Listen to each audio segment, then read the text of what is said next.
"We're glad it's not us," was the polite response to a question about how others see us, specifically in relation to Brexit.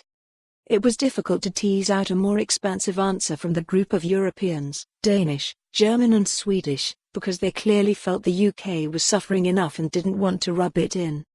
Yesterday the Scottish Parliament announced it would no longer fly the European flag above Holyrood as the Business Secretary Andrea Leadsom said she had bunged £10 towards a crowdfunder to have Big Ben bong when the UK leaves the EU at 11 p.m. on January 31st. It's all getting frighteningly real. When the country is variously viewed as a laughingstock and to be pitied, it surely can only help that we have a major event coming up, giving Scotland the chance to shine on the world stage. And not just any event, one of the most significant the UK has seen. Large enough to knock the Olympics and the Commonwealth Games into a cocked hat.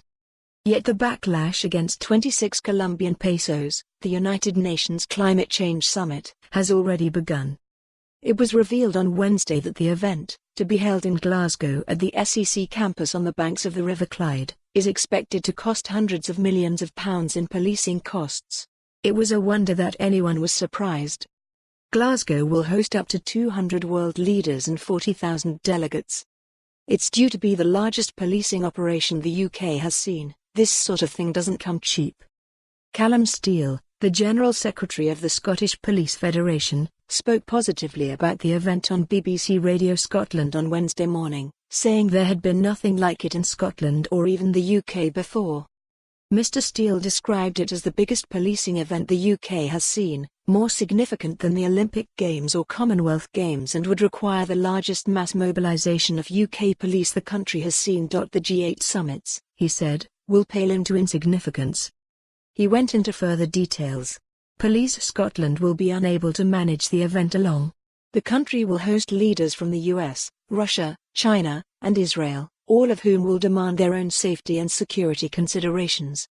Alongside leaders, delegates and guests, the police service has to accommodate hundreds of protesters.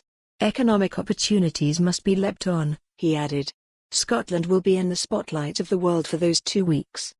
He pointed to the very clear potential economic benefits for Glasgow and for Scotland. Yet even Mr. Steele, after these positive sentiments, yesterday on Twitter shared a video of buckets collecting water pouring through the roof of Paisley Police Office. "It's not unreasonable to ask," he posted alongside the image, "if we can't even fix a roof, how the hell will 26 Colombian pesos be paid for?" Nicola Sturgeon has called for Westminster to honour. For more on this story, visit the news article link.